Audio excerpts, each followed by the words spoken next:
Welcome everybody to this week's installment of our weekly reading group. Today, I'm very excited to be going through a really awesome paper, which is called DSPy, compiling declarative language model calls into self-improving pipelines. It's a piece of work led by Omar Khattab and several authors at Stanford, Berkeley, Carly Mellon, Amazon Alexa, Dashworks, IIT Bombay, and a lot of places, Microsoft, Two Sigma Investments, and Calera Capital. So a lot of co-authors in lots of places. So yeah, I'll get my screen sharing up to start off with. So yeah, there we go. So hopefully you should see my screen. Let me know if you can't, but I'll assume that everybody can. And obviously, like, we can keep it very conversational. Questions of all kinds are always welcome and encouraged. And yeah, like, obviously we can just keep it quite discussional and no such thing as a silly question. But actually, maybe to start with, let's maybe actually quickly start off just by kind of going through, just quickly looking at the GitHub page, because that's kind of got a pretty high level starting point. So this is the thing that I would recommend everybody checks out. Super interesting. It's called DSPy. Some people call it DSPy or DSPy or whatever, but they even say in the paper it's pronounced DSPy. So that's apparently how you say it. And yeah, basically, I mean, what do they say? Like DSPy is a framework for algorithmically optimizing LM prompts and weights, so language model prompts and weights, especially when language models are used one or more times in the pipeline. So they make this point that when you use language models without using DSPy, what you generally have to do is break the problem down into several steps. You then prompt your language model well until each step works in isolation. So a lot of hand engineering and kind of language model unit testing going on. You then tweak the steps in order to work well together. And this often can involve model-specific prompting. So the prompts you end up writing and kind of embedding into your templates can end up being quite brittle when you change to another model, for example. And then you generate synthetic examples to tune each step of the pipeline. And then you use these examples to fine-tune smaller language models to cut costs on various parts of the pipeline. And their observation is that this is currently very hard and messy. Every time you change your pipeline, your language model, or your data, all of the prompts and the fine-tuning steps might need to change.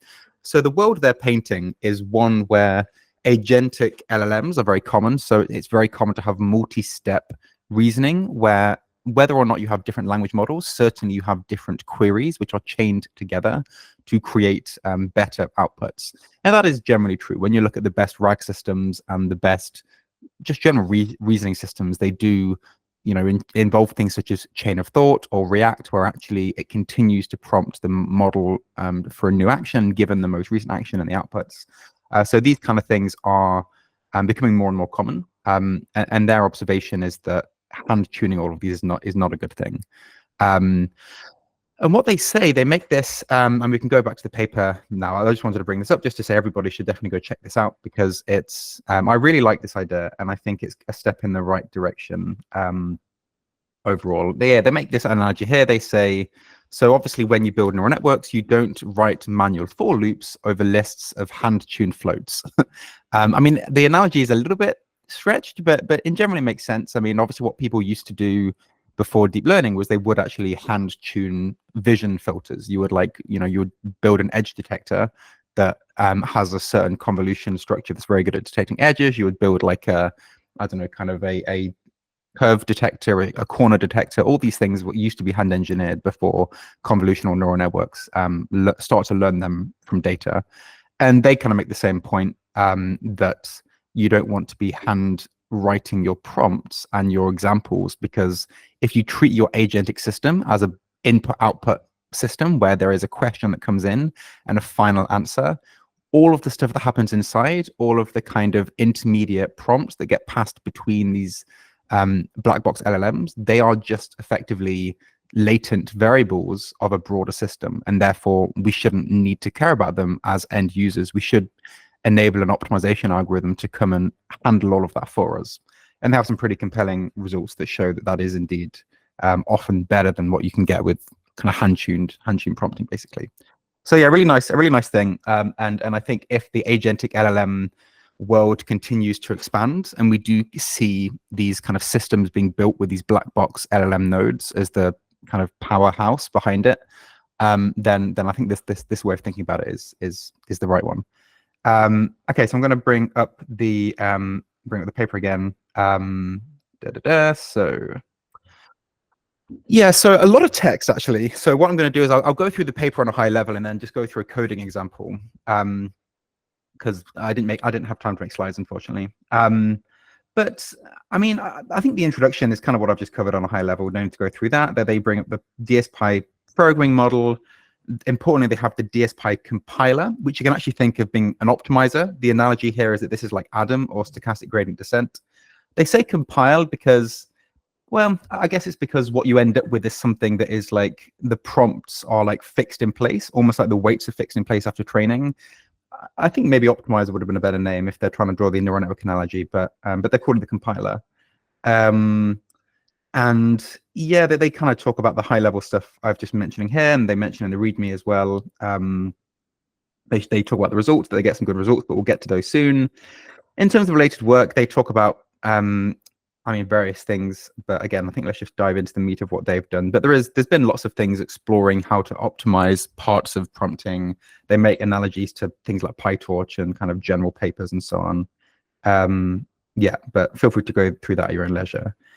So diving into what they actually are doing. So again, they present DSPy treats language models as abstract device for text generation, optimizing their usage for arbitrary computation graphs. So it's very much like Python. It's very much like PyTorch. So it takes arbitrary inputs and gives outputs after a series of steps.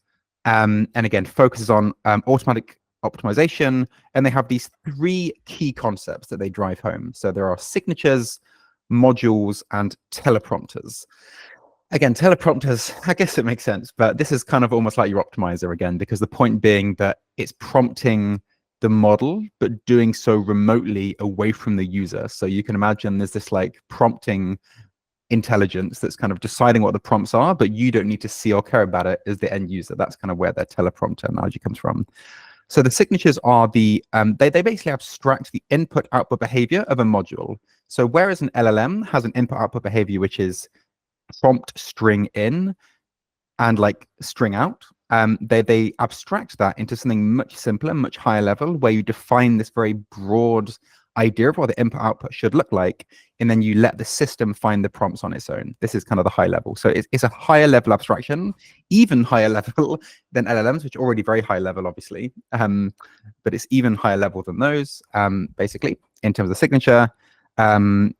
So, and they can be composed in arbitrary pipelines. Teleprompters optimize the modules in the pipeline, and the so signatures. This is like the input output behavior. Modules are effectively like the layers in a neural network. That's how you can think about them. They are the things that have the input output behavior dictated by the signature, and the teleprompters are effectively these optimizers, which is what the compiler uses when it does compilation. Okay, so these are the three concepts. So yeah, so again, instead of free-form strings, it uses these signatures. That's the focus. And I guess just to give you an example of what the signature looks like, basically it's something as simple as this. So a signature can be question, answer, and that is all the signature is. So yeah, so that they talk about that the benefit is that signatures offer two benefits over prompts. So again, prompts are literally the text in, text out. So they can be compiled into self-improving and pipeline adaptive prompts fine-tunes. So again, the downside with prompting is that it can end up being model specific, whereas a signature is agnostic to that. And obviously like the prompts can be kind of inferred from your end task. And self-improving, yeah. So again, you don't kind of like add your own human inductive bias that could be like wrong. Basically, you let the data kind of find it on its own. Yeah, and handle the structured formatting and the parsing logic to reduce all of the brittle string manipulation that can be in user programs. So the kind of things that can make these things break. The idea is that as a user, you shouldn't need to be caring about this. Just let the system find out for you, and you just define the broad input output. Was there a question, or did I miss that? No, maybe that was a mistake. Okay, cool.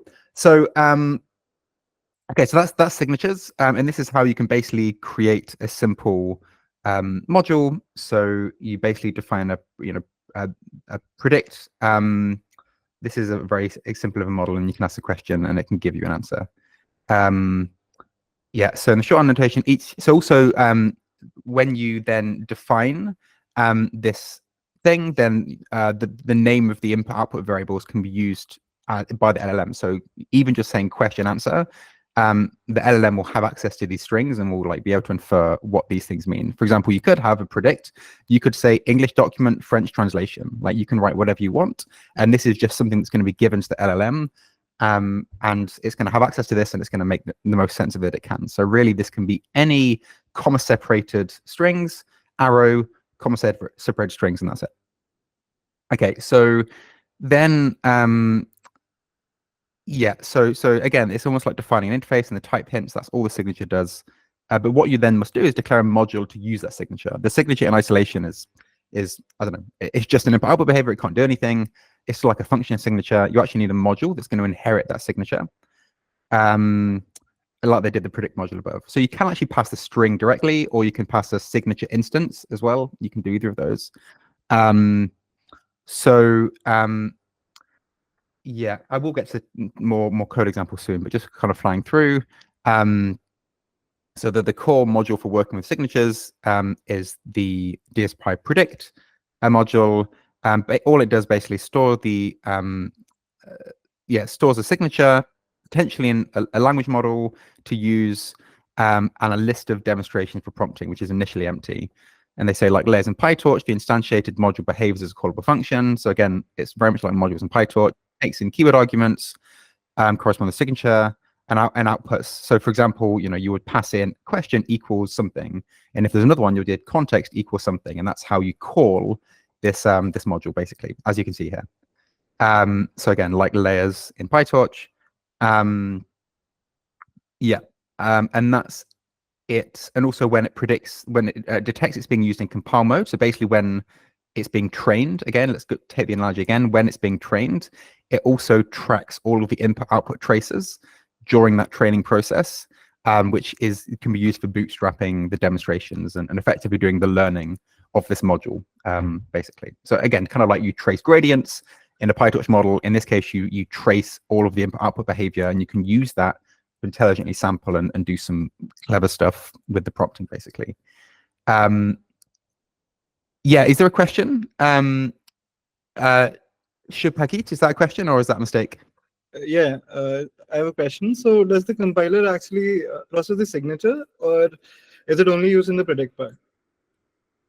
It uses the signature, yeah.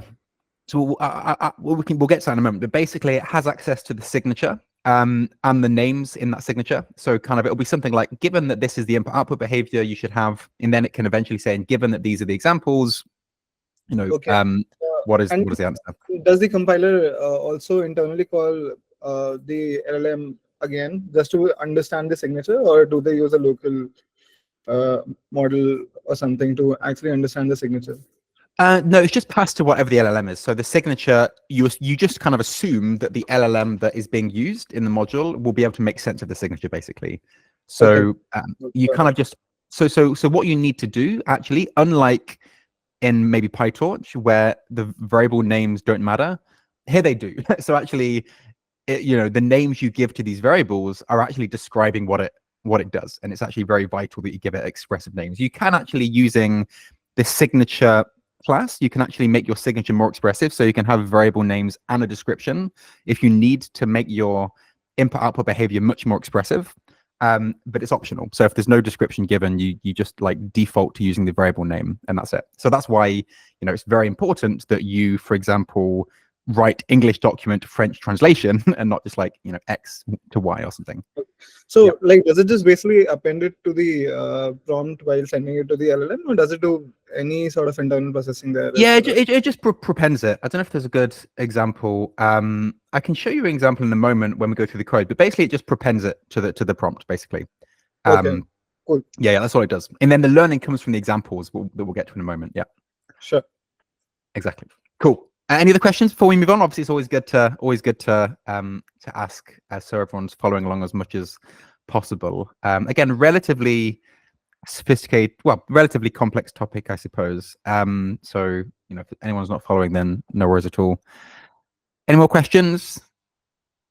Okay, cool. I'll keep going for now then. So yeah, we got this. So the predict model, other built-in modules. So there's other things. So predict is the simple one. Predict literally is a zero-shot prediction. That's all it is. But like you have convolutions and linear layers and LSTMs and stuff, there are other built-in modules as well. So you have what you have chain of thought, which basically gives another detail, which is like and explain your reasoning. You can have program of thought, which I think is when you use, I'm not actually sure what program of thought is actually, I'll have to check. Multi-chain comparison is when you have lots of chains of thoughts running in parallel, and then you give all of those chains of thoughts into the context, and you ask it to kind of, consider all of these chains of thoughts that are different and kind of vote for the best one.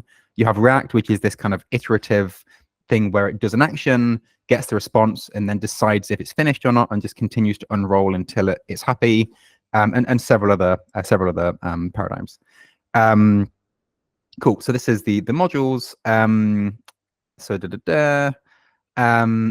Again, all these modules can be implemented in a few lines of code. So you can, this is a very simple pseudocode of what the chain of thought looks like. It's a little bit more complex, but basically it's something like this. You define an output field. Reasoning. So reasoning, let's think about this step by step. You then define the signature. So you take in the original signature that is given by the user, and given it's a chain of thought, all you do is you prepend the output field by saying, let's think about this step by step. And then it kind of continues the answer after saying, let's think about this step by step.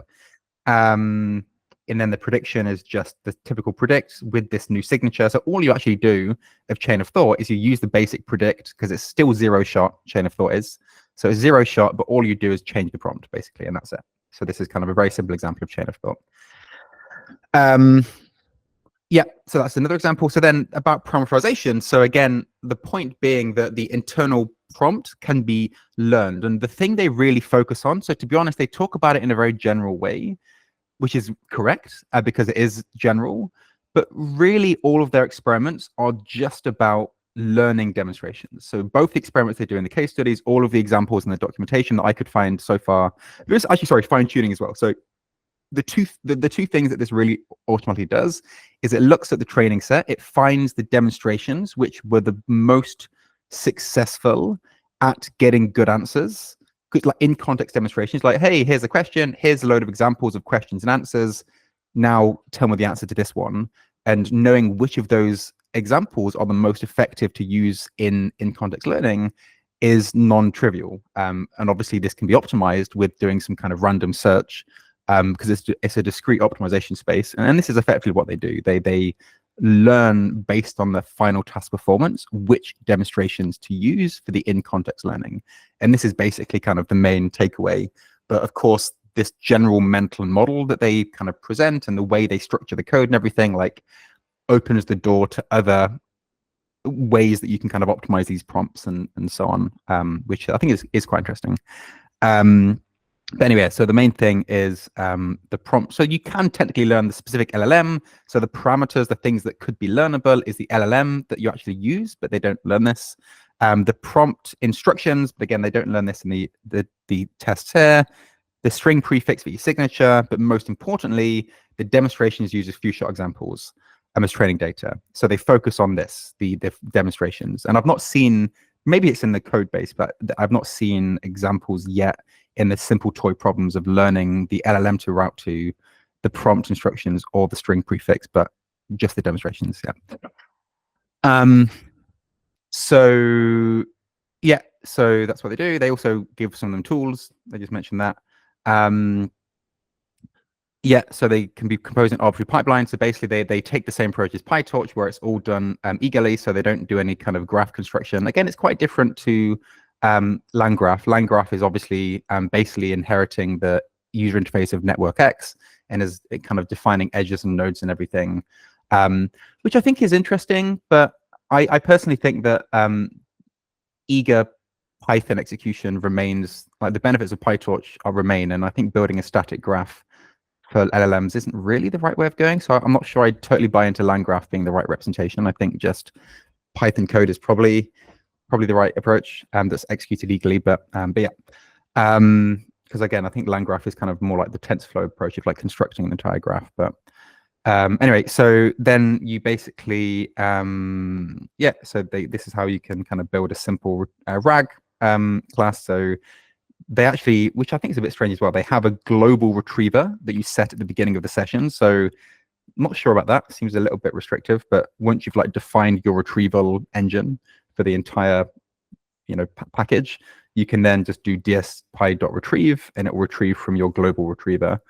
And then you generate the answer using chain of thought, and you basically just give it the context of question answer. So you define the two modules. Again, you can think about this as like, a linear layer and a convolution layer, whatever. Like this is defining your layers, and then the forward pass does the retrieval. You get the question, use your retrieval engine, you get the passages, and then you give the context into the context field of your chain of thought. And it's as simple as that. Yeah. Cool. So then they talk about teleprompters again. I think I've displayed most of this, but like TLDR, the DS program has a teleprompter which optimizes these things, as I say, which is using the DSPy compiler. Let's just go through a quick example. So an example of the compiler they use a lot is this bootstrap few-shot. So you imagine you have a data set, very small one with one example. So there's a training data set. What you then do when you're defining one of these optimizers or teleprompter. Yeah, again, I'm not sure about the name teleprompter and compile. It's a bit confusing to me because again, compile, I don't know. I guess the analogy to neural networks is compiling is about making it run fast, whereas this should be more like teleprompter to optimize. But yeah, so you basically have defined this teleprompter. You define the metric that you want to optimize for. So this is your kind of optimization loss. In this case, it's a very simple answer exact match because I guess it's just like one word. So it can just be a string evaluation that's exactly the same. And then all you would do is you would compile it, you would specify your kind of network or your module instance and your train set. So basically the examples you're going to be using for training. So these are all the prompts and responses that you can use for in-context learning and so on. And this is the metric you're going to be evaluating on your training set as well. So the training set is used for the initial questions, but it's also used for the in-context examples, basically. Yeah. So it will collect demonstrations, and it will then find the best in-context example to use. And you can use a custom metric, so it doesn't need to be answer exact match. You could say answer and context match. You can define an arbitrary evaluation function that would be, the answer is a string exact match. The context exists there. So let's say that the context that's used is, oh no, sorry, the answer exactly exists in the context. So again, this would be maybe if you want to validate that the answer is directly extracted from the context or something, and you could change your metric accordingly. You can also, so they say that you can also compose teleprompters by specifying a teacher program, which will then basically sample demonstrations from this program for prompt optimization. So basically, when you have a teacher program, you want this to be a program that is high performing, because that is where the demonstrations are actually sampled from for the optimization. This can enable very rich pipelines where expensive programs and very complex ones can supervise cheap programs, basically. So that's kind of, and there's actually some really interesting examples of this where when they do nested optimizations, you get better results. So you can imagine that they optimize something based on the training set, but the training set isn't great because maybe the model doesn't do that well, or the training set's quite small, and then you can kind of supervise a second optimization using the optimized program, and then you can use the optimized program to supervise another one, and you can do these kind of nested optimizations to keep improving the performance, which is quite nice. Okay, I don't think there's anything really. I think we've talked about all of these things in the compiler. They do kind of maybe repeat a little bit, but I mean, there's some obvious things. I'll go through this very quickly. As with PyTorch, the compiler or the optimizer recursively goes through and finds all of the predict modules. So it, like going and recursively finding all of the layers, including all those nested in other modules. So you might have this like nested structure of these modules.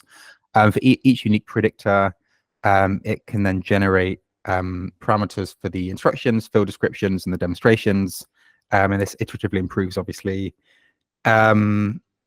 Yeah, and then Bootstrap few-shot is the simplest, and it's one they use quite a lot. Is the simplest teleprompter in DSPy.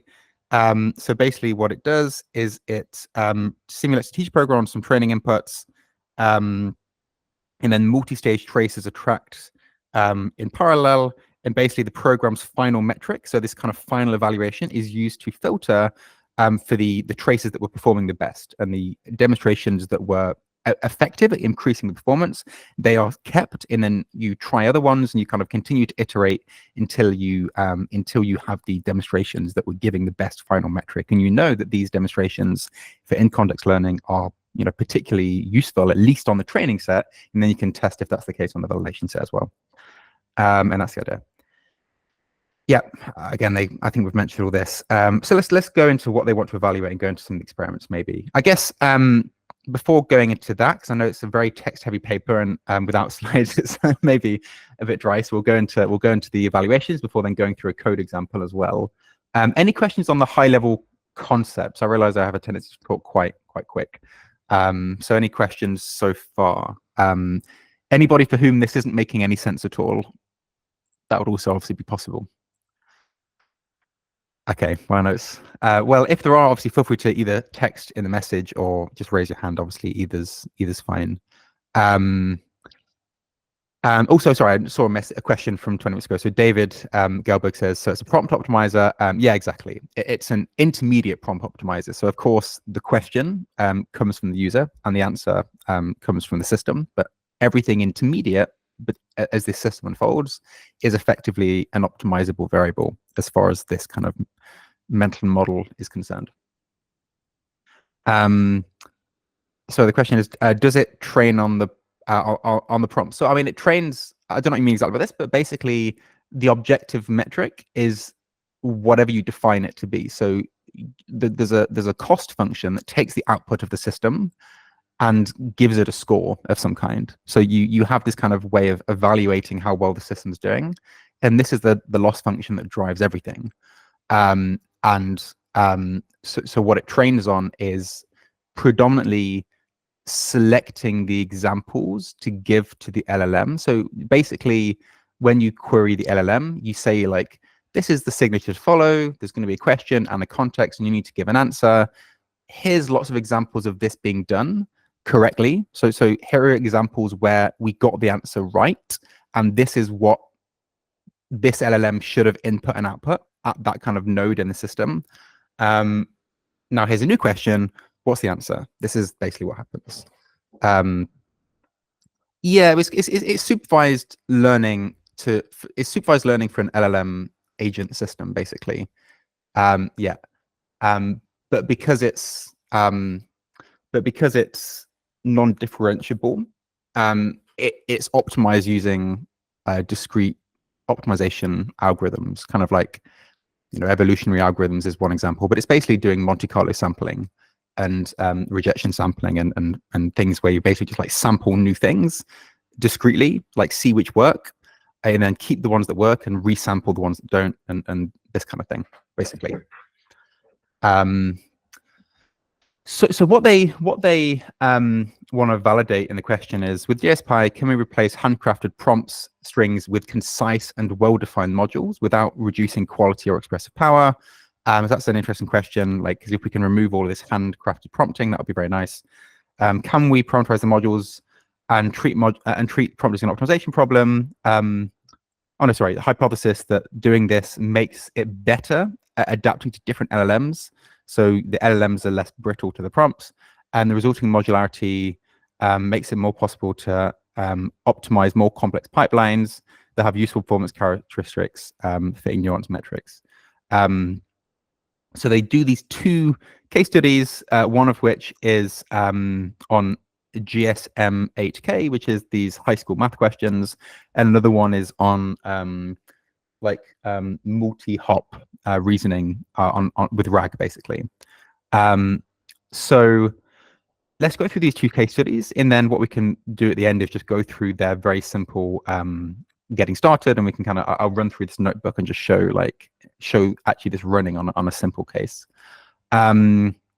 So this one, so again, GSM-8K is a data set of with grade school math questions. They sample 200 and 300 from the training set for training and development, respectively. So the development is effectively a way of like tweaking things about, it's like a validation set, basically. You have like training, validation, test set. the final evaluations are on the official test samples that they don't use for kind of, tuning the parameters and so on. Yeah, they report extensive comparisons on the development set to avoid overfitting on test. Yeah. So following prior work, they evaluate the accuracy as literally the final numeric value. So all they do is they look at the answer, they remove all non-numeric strings, and they make sure that the numeric value is the right answer, because they're all of the questions have an integer as the answer, basically. So very simple to test. Yeah, so they consider 3 different flows. So one of them is a 1-step predictor model. This is vanilla, so just 0 shot. Another one is a 2-step chain of thought module that does two sets of, you kind of reflect on your thoughts, and then they finally have this a multi-stage compare of thoughts module, which are fully defined by the following code. So the chain of thought. Actually, hang on, I'm a bit confused by them saying 2-step chain of thought, because it's a 1-step predict, a 2-step chain of thought. I thought that chain of thought was 1 step. Let me quickly find this. This chain of thought is this.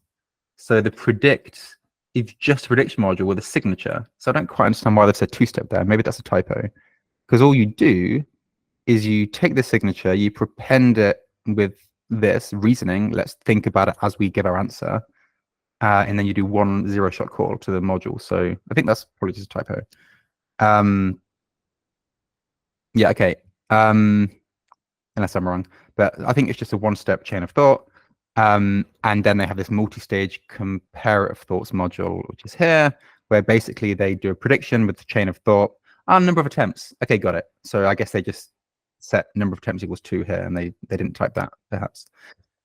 Anyway, so they have this chain of thought to get a prediction, and then they have this multi-chain comparison where they basically what they do is they get the, oh no, yeah, I'm not sure actually, because this one they have the attempts, whatever they are, and then they give all of those attempts and pass it into the comparison, which takes all of these different chains of thoughts and says, okay, here's 5 different lines of reasoning to answer this question. Which of them do you think is the the best, and give your final answer. So this is another one they have. Yeah. Okay, so then they compile it so they use lots of different compilers or teleprompters. Again, I'm a bit confused about which one they use, but I think they're teleprompters. So they do one that's labeled few shot, which is non-learned. All they do is randomly sample 8 examples from the training set. So it's not intelligently selecting the demonstrations, just kind of randomly doing that. Then they have this bootstrap few shot with random search, where they do optimize based on the final performance. So they kind of learn which examples are the best at improving the performance. And then they also do another one where they do a second bootstrap. So they actually use the first bootstrap system, which is going to be better performing than the 0-shot model. And they use this to kind of set the initial traces, which are then used to populate the data for a second one. I personally feel as though maybe they could just do this internally, because this means that you kind of need to optimize a system, use that as your starting set of traces to then get a better system, and you could just keep nesting this endlessly to push your performance up. If this was all done inside one compile of Bootstrap, or as a parameter, number of recursions in the initializer, it feels a little bit more elegant to me. But they've done it this way. Yeah, and then and they have this ensemble, which basically, yeah, what does it do? I forgot what the ensemble does actually. Unless we're ensembling these bootstraps, okay, so they just basically take a load of bootstraps, and similar to the kind of chain of thought comparison, they basically, yeah, the top 7 programs, and then they get the best. So yeah. Yeah, so it's basically just kind of taking all of these, and then choosing reduce function to get the majority vote, basically. So again, just kind of parallelizing the bootstraps, basically. And they talk about the results a lot. I won't again go through all this, but basically there's some really interesting stuff here. So as you can see, so first of all vanilla none on the dev on the test gets so this is like percentage accuracy, so 24%, 25%, very low. Their best one gets 62, 61, but even just like going to few shot improves things. So you start here. Let's also focus on dev because there's not that many on test. So you start on dev. We start on a vanilla approach with no in-context learning, 24%. Then we randomly take 8 examples from the training set and we just throw them in without learning them at all, and then we go to 33%. Then, by simply learning the best examples to use in context learning, we go from 33 to 44. So that just shows the benefit of learning the in-context demonstrations to use. And then when they do this kind of recursive approach where they use this system, which is obviously much better performing, they use that system to kind of do the initial traces to guide a second run of this optimization algorithm. Go 44 to 64. Again, this makes me think that it should probably just be a high parameter where you can like set how many steps of recursion you apply, because I'm sure times 3 would be better again, I assume. But yeah.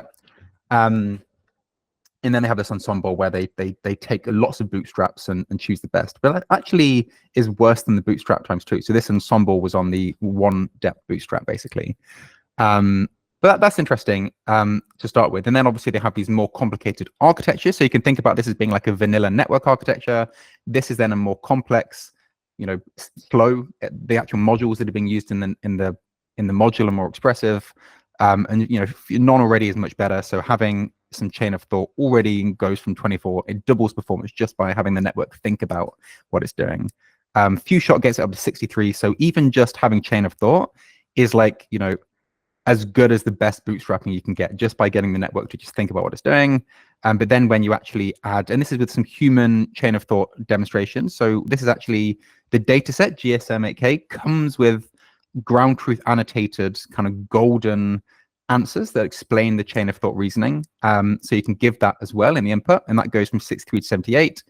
But again, what is impressive, I think, here is that actually even without having this like gold standard reasoning, just by optimizing the examples you give, you actually beat this performance.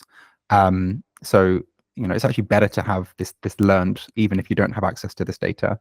And then the ensemble again, which is just kind of, I guess, increasing the search space of the optimization to some extent. It's kind of just like, how can we test more things and do more random sampling and kind of expand the computational budget of the optimization search space, and that pushes things up further. So and then the reflection is where, again, like better. So reflection, we have the best 0 shot. The few shot is again better than this, but interestingly, it doesn't get as good as this when you actually do the whole ensemble thing. So this is better, but this actually doesn't hit the same ceiling. But either way, like these two are obviously much better than the vanilla one. And although on Llama 2 this was better, so I've just been looking at GPT 3.5, Llama 2, the similar results in general. So the main takeaway is that like learning the examples you use works basically, and that's quite interesting. Again, like what I've realized is that the work presented is less. I mean, it's perhaps that they're demonstrating.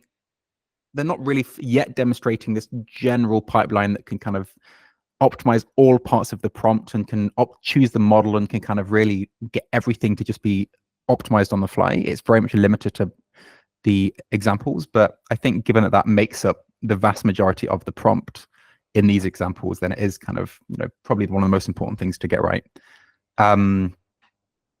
And then they do another one. Again, I won't go into loads of detail, but this time it's question answering using the Hotpot QA dataset, which is basically Wikipedia in 2017. And a lot of the questions require you to look at lots of different data sources. So you need to kind of look at several different Wikipedia articles in order to get the answers right. They're not normally just like very simple, when was this person born or whatever. It's kind of like a little bit more involved. They test a few baselines. So they have, again, the vanilla kind of 0 shot one. They have their RAG thing they introduced earlier, which is this relatively simple RAG system using this, whatever it's called, using this. And then, and we saw that already. Then they have a React agent as well that does this kind of reason, act, and then declare when you're finished. Yeah, And they also then use this like slightly more hand-engineered a piece of work, which I think it's called, I'm not sure what it's called, but it's called basic multi-hop, where basically what they do is they retrieve the passages per hop, whatever that is. So they retrieve some stuff, they generate a query given given the context. So I mean, you can see here basically what they do is they first generate a query. So no, sorry, there's no context at the beginning. At the beginning, they generate a query just using the empty context and question. So they just like come up with a query, and then given that query, they retrieve from this Wikipedia data set the passages. They add that to the context. On the next one, there is actually some context now. They then actually generate another query given the context they were able to get, so they can kind of like look at what's available and then think, oh, okay, this is the information I've got. Actually, what is another query to ask? And you can do this for as many times as you want. And then they get, you know, better queries based on what they were able to retrieve. And then what you end up with is all of your context that's been appended to iteratively, so you can just like, you know, continue refining your search based on what you were able to find and the question, and then get the answer. But they just do it on two-step on this baseline.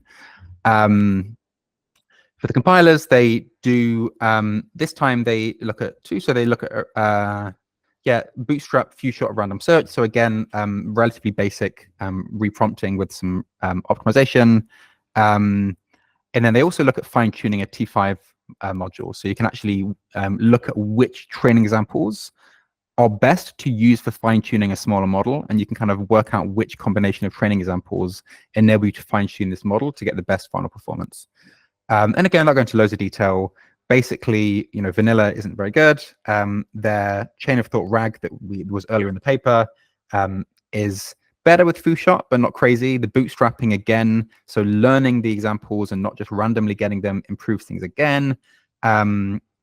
The React isn't actually as good as, it's also not as good as vanilla, interestingly, but the React bootstrapping improves it, bootstrapping times two improves it.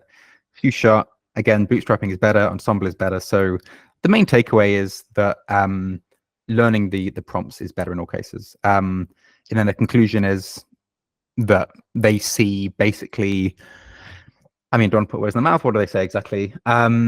So yeah, they have these three new concepts, which is the signatures, the modules, and the teleprompters, and show it in two very different case studies that it can enable you to learn very effective systems.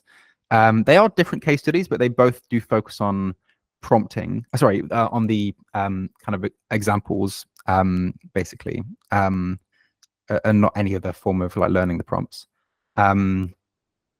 Yeah. So, and yeah, what do they say?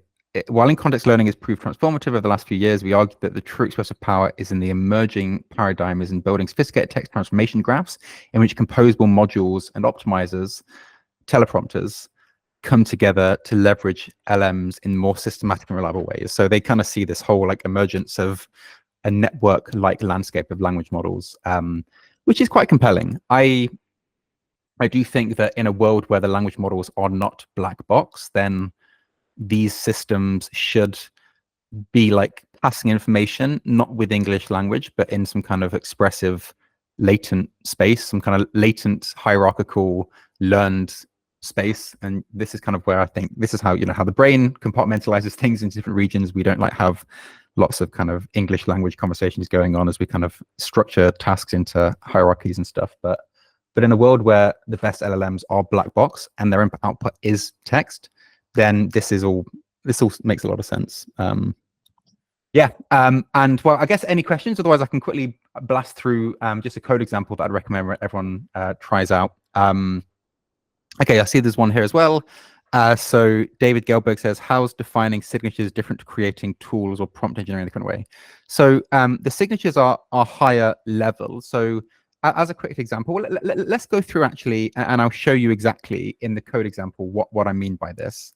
So let me just bring up my my tab. So oh, hang on. I'll just share my screen then. Sorry, 1 second. Yeah. So basically, let's just go through this example. So this is basically a minimal example that's given on their website. So you can also find this. Here. So they go on tutorials and documentation, minimum working example, and I've just basically copied this over into my IDE. So, oh no, sorry, no, yeah, exactly. This is the very simple one. I've copied it in and just expanded it a little bit to make a few more points. So also because I was having issues with my notebook, I've just literally copied it into a script. Also, I will delete this key after the call, so no point copying that. Yes, I mean, the first thing is you set up your language model. So basically, you get OpenAI, GPT 3.5. You then configure your language model. Again, so they basically have a global language model used for everything. Again, I'm not quite sure about this design. I feel as though if they're all about optimizing models, then having the ability to have more than one model doing different parts of the system feels like an obvious step, but they have like a global singular model, basically. Then they define the data set, which is GSM8K. It takes a bit of time to load. Okay, and then they literally just, for this toy one, they just get 10. So there's the first 10 for the training, the first 10 for the dev. You can then just print it and see. Yeah, I mean, no, it's not very printed very nicely. So, I mean, what are some examples? Yeah, I mean, the results from the 40 system physics exam, but it already came out. Someone got 4 incorrect, someone got 6 more than half the score, blah, blah, blah. What's the score? So these, you get the idea. These are the kind of questions. So again, so just in terms of the question that you asked, David, so the prompt is literally just question answer. Like, sorry, the signature is literally just question answer. So, super high level. And then what they do here is they define this bootstrap few shots. So again, this is one of the optimizers, basically, teleprompter, sorry. They've got this metric, which is literally just this string, this kind of search for the integer in the string and validate that it's the correct integer. So super simple metric as well. And then we can define our chain of thought agent and an optimized one. So the chain of thought agent just takes this off the shelf, and it just is going to just send the question to this, which is going to do this very basic chain of thought. And actually, just to give you a quick example of this. So you said, what's the difference between the prompt and the signature? So the signature here is question answer. And what is abstracted by the chain of thought agent is the following. So basically, they prefix it with this reasoning. Let's think about this step by step in order to produce the answer, etc. So one thing is that you do have some templating similar to LangChain and Llama Index, where this is abstracted in the model. But more importantly is the examples that then get added. So coming back here, we have the max bootstrapped demos. So how many demos we want to include for in-context learning. How many do we want that are labeled? So you just specify this config. And then we define the teleprompter. Again, this is like the optimizer, and for neural networks, we have one that is not going to be optimized, just off the shelf. And then we optimize one. This will take a little bit of time. We kind of obviously run all these samples through it. We randomly search the space and so on. Actually, it's very quick, actually. So it doesn't take that long. And then we can evaluate it. So the first thing, we're going to define our evaluation instance. I also want to quickly print the answers, although I've realized that they're not in the right order, so actually this doesn't help too much. Then we can evaluate, firstly, the non-optimized one. So this one gets 6 out of 10 right, so it only got 60% of the answers correct. And what we can do is then inspect the history of what those 10 look like. And we get this. So what we have is, yeah, again, so bear in mind the signature is like question answer. The prompt is then the following: given the field question, produce the field's answer. So this is how it just uses the variable names to in the prompt. And then follow the following format: question, reasoning. Let's think about this step by step in order to produce the answer. So this is the prompt. Oh no, sorry, and then the question as well. So there's kind of all of this is the prompt, and the signature was just question to answer. So it kind of abstracts this. And in this case, we don't have any in-context learning. So it's just doing off-the-shelf off-the-shelf kind of chain of thought without any prompts to learn from at all. So a fairer experiment would have actually been to do like what they did in the paper, which is to actually randomly select 4. But at the moment, they don't. Well, actually, I added this comparison because they don't even include it at all. But so now we're just doing no context versus optimized context. But what you then see is that we then evaluate it for theirs, and it gets 8 out of 10, so it's done better. And then when you look at what it's learnt to do here, you see that it's learnt which 4 prompts are the best. Again, a better experiment actually would have been to randomly select 4 and see if that improved things. But we know from the paper that it does. And then we have prompts that look like this. Follow the following format: question, reasoning, answer, and then it just adds all of these previous examples. It doesn't even explain that they're examples, interestingly. It just kind of says follow the following format. It just gives these examples, and then it kind of has it stop off here, and the agent has to complete from this point onwards. But yeah, I find this to be a very interesting. Way of thinking about LLMs. I think in a world where agents, black box agents, so I think in a world where agents that continue to use proprietary LLMs, where the only thing you can probe them for is text, I think tools like this are going to be very useful. If open source LLMs start to dominate, I think there's much more sophisticated ways of doing this, actually, with gradient-based learning. Perhaps if you have access to the weights, you should actually do some actual kind of gradient-based optimization, because of course that's what's given us all the advances so far, and you can kind of learn with like multiple hierarchical LLM systems. There's things like mixture of depths and all these kind of things that are starting to look at how can you disentangle LLMs into being more structured in their architecture. And I think things like this are more interesting than like doing non-gradient based random search across prompts. But if black box LLMs remain the highest performing, then things like this are going to be what's needed to push the performance forwards, I think. So I think this is, yeah, very interesting. So David says, isn't it easier to fine tune a model that takes that reasoning of Q&A in its core?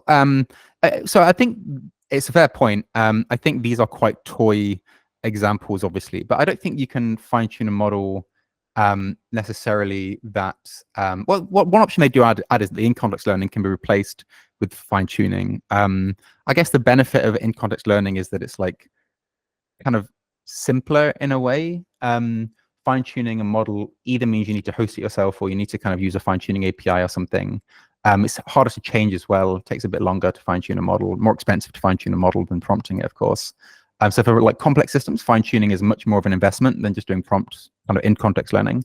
But yeah, of course, like for these toy problems, you could probably get away with fine-tuning something. But for the more complex, like multi-step agentic RAG systems or these kind of like, I don't know, software engineering agent systems and stuff, then I think if we continue to see bigger and bigger agent systems that actually work, there's still obviously a lot left to be desired in terms of their reliability, then I think I can imagine that tools like this being useful, because the search space becomes increasingly hard to reason with, and it comes very fiddly and very brittle and very difficult to get it working. So if you can just slap an optimization algorithm on top of it, like we do with neural networks, then I think that's quite compelling. Yeah, any other thoughts from any thoughts, questions, comments from anybody at all? I realize this is quite a relatively advanced topic, but I think it's definitely worth a read. It's super interesting, and not only worth a read, it's definitely worth a play. I'd suggest you get it installed, and try and apply this.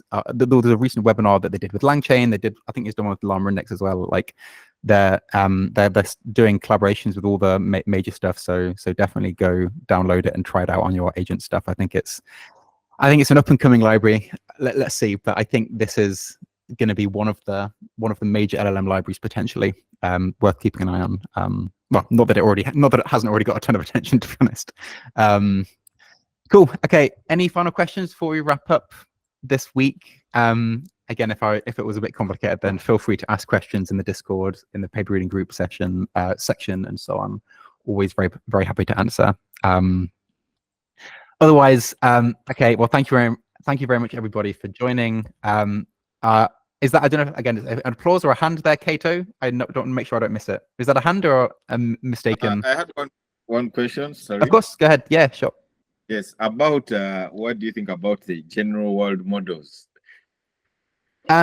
General world models. So, like, you mean foundation models? I actually don't. I'm not. Do you mean like models that learn about from text and video and Yes, yeah. all these remotes? Yeah. So no, I actually personally believe that the best models need to be trained in multimodal way. I think text isn't enough. So, and also given that we know that LLMs are capable of representing these different modalities. I mean, because you have, like, you know, image to text models and everything, then my assumption is that GPT-5, GPT-6, whatever, like the very best will have been trained on all of the internet's images, all of the internet's video, all of the internet's text in order to build this holistic kind of world representation. I think you don't need a text model, you need a world model to get really good general intelligence. So yeah, I'm pretty sure that the best systems will not be trained on text, they'll be trained on image, video, you know, text, ideally like other sensors, like maybe audio. I mean, audio isn't in video anyway. And this is where the very best systems are going to come from, I think, because you have a much richer, because obviously text, I mean, there's this thing that Ilya Sutskever said, which is like a good point, that I think in your life you maybe process 1 billion or so, like maybe 2 billion words or something, like, and that's assuming that you hear a lot of words every day. We're only alive for like 3 billion seconds or something. So there's obviously, like, we don't consume words much at all, and obviously our brains are hardwired to like learn meaning and everything, but in terms of the data sources that we have access to, there's much richer data coming from images, coming from video, than there is text or spoken language. So yeah, like, obviously, like, the way we learn about the world isn't by like consuming trillions of like words. We consume, like, you know, maybe 1 billion or something. So yeah, I think the best models are gonna consume other modalities in order to get general intelligence for sure. Yeah, Ogban? Yeah, thanks. I was glancing through the paper, and I saw that they mentioned hyperparameter tuning algorithms like hyperopt and optuner. So Yeah. I wanted to know if these algorithms are instead of in terms of optimizing the prompts, are they also generating like modifying the prompt So string? at the moment, no. So at the moment, it's just sampling prompts from the training set. So it's not generating prompts yet. I think there's all kinds of interesting extensions here where you can have an LLM in the loop that, like, you know, generates a prompt. I mean, there's an infinite number of ways you could expand this, like with GPT-4, like deciding the best prompt and optimizing over that metric or something. But on the experiments they do so far, they just take the training set and they just do sampling in that training set to get the best training examples that were giving, like, within the subset of training examples where the answer was correct, within that subset, finding the prompts that are the most useful. And these optimization algorithms, you can find a lot of them in Ray and Ray Tune package. They've been conventionally used for optimizing the hyperparameters of neural network training, because when you do large scale training, you want to do these like very expensive grid searches over the learning rate, the batch size, the optimizer, the L2 regularization, you know, whatever, like, so you do this kind of optimization across those hyperparameters, which again is a non-differentiable problem, obviously. But I think for these toy problems, it's a bit overkill. Just some like simple rejection sampling is enough. But if it gets really complicated, you'd want all of the kind of state-of-the-art optimizers that can do early stopping and stuff like this. But I'd recommend checking out Ray Tune if you want to like explore the optimizers for non-differentiable search spaces. All right, thanks. Cool. Yeah, David. Hey Dan. Do you use it for any sort of like real life scenarios in Unify, or have you had a chance of seeing it actually being applied in some actual training? So, just because I'm wondering also, like, cost wise, how expensive is this? Because we're running all those mini prompts and sending it to GPT. Yeah.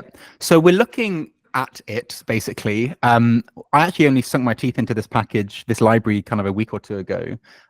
We're obviously very interested in optimizing LLM deployment, and this is, you know, perhaps the most interesting open package that's in that same direction as well. I think it's very complementary, potentially, to areas such as dynamic routing and so on.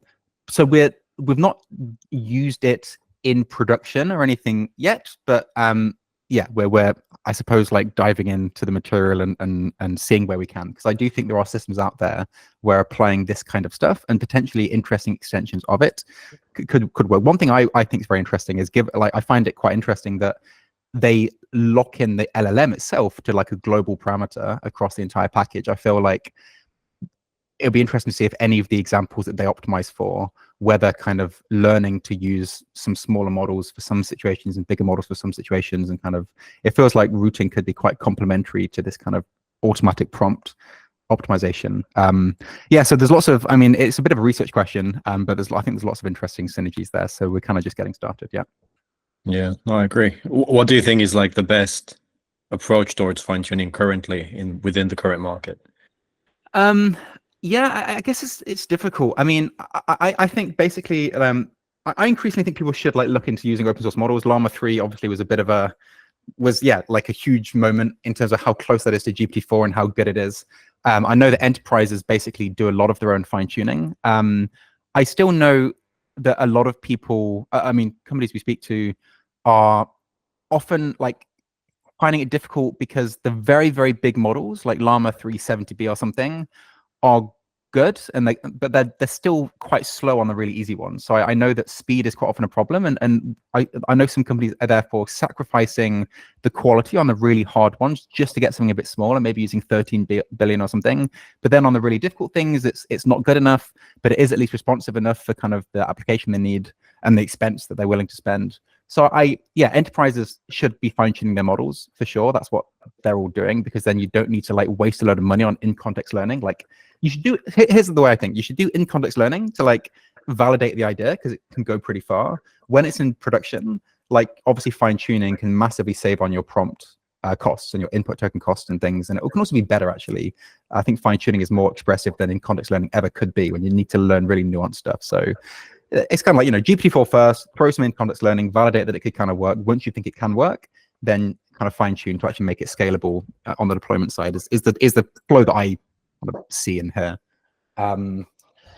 But yeah, but I think it's yet to be seen how much the really complex multi-step agent stuff seeps in. I know there's a lot of hype around agents right now. I think rightfully so, but also we've been playing around a lot with some of the examples in LangChain, Llama Index and everything, and like they're really cool, but a lot of them are very brittle, and it's yet to be seen. Like, you know, maybe with GPT-5, maybe they become less brittle.